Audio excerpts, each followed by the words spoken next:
ඔන්න අද මම ඇවිල්ලා තියෙන්නේ මගේ තේ වත්ත බලන්න. මේ තේ වත්ත තියෙන්නේ ඇල්පිටියේ වැකඩ කියන ප්‍රදේශයේ. ඔන්න මං දැන් මේ යන්නේ මගේ තේ වත්ත මැදින්. ඉතින් මේ ටී එස්ටේට් එක ගැන කතා කරොත් මේක අපි දැන් ගොඩාක් කල් තිස්සේ මේන්ටේන් කරන් යන ටී එස්ටේට් එකක්. ඉතින් මේ ටී එස්ටේට් එකට එන්න නම් චුට්ටක් උඩ කන්දක් නගින්න තියෙනවා. මම ඉන්නේ කන්ද උඩම තැනක. ඔයාලට පේනවා ඇති මේ කඳු උඩටම වෙනකන් තව තේ අපි වගා කරලා තියෙනවා. මේ මුළු ඒරියා එකේම තියෙන්නේ තේ විතරයි. ඒ වගේම අමතරව තැන් තැන්වල පොඩි පළතුරු ගස්, දෙහි ගස් වගේ ඒවා අපි වගා කරලා තියෙනවා. ඊට අමතරව අපි තව තනිතලා ප්‍රදේශයකත් මේ වගේම තේ වගා කරලා තියෙනවා. මේ ප්‍රදේශයේ නෙමෙයි, ඒත් ඇල්පිටිය ප්‍රදේශයේම තියෙන තවත් ස්ථානයක. ඉතින් මේ තේ ඉඩමේ ඔයාලට බලා ගන්න පුළුවන් කොච්චර සාරවත් අස්සන්නක් අපිට නෙලා ගන්න පුළුවන් තරමේ තේ වගා කරලා තියෙනවද කියලා.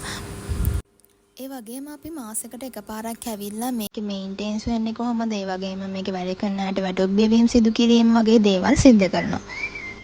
ඉතින් මම අද වැඩිපුරම මෙහෙට ආවේ මගේ රිසර්ච් එකේ වැඩ වගේකටත් එක්ක. ඔයාලා දන්නවද ගෙඳ පලා කියලා ශාකයක් තියෙනවා. ඒ ශාකය හොයාගන්න තමයි මම අද වැඩිපුරම මගේ ටී එස්ටේට් එකට ආවේ.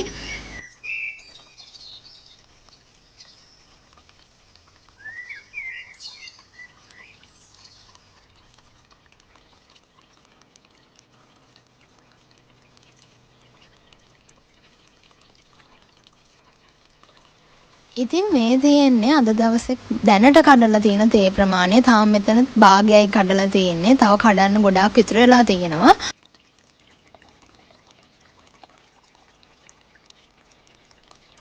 ඉතින් ඔයාලට පේනවා ඇති මේ ඉන්නේ අද දවසේ අපේ ඉඩමේ වැඩ කරන කිහිප දෙනා. ඒ වගේම තමයි අපේ මේ ඉඩම තියෙන ගොඩාක් ලස්සන වීව් එකක් තියෙන තැනක.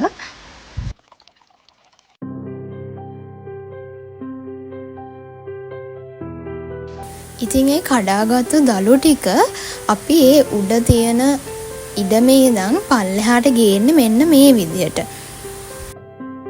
ඉතින් මේ අපි කඩන දළු ඇල්පිටිය එවර්ග්‍රීන් ආයතනය මගින් තමයි ලබා ගන්නේ. ඒ දළු අරගෙන යාළගේ ටී ෆැක්ටරි වලට බෙදා හරිනවා.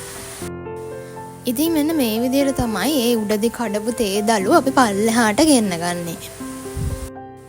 ඉතින් ළමයි අදට මගේ vlog එක ඉවරයි. අලුත් vlog එකක් අරගෙන එනකන් ඔයාලා සතුටින් පරිස්සමින් ඉන්න. bye bye.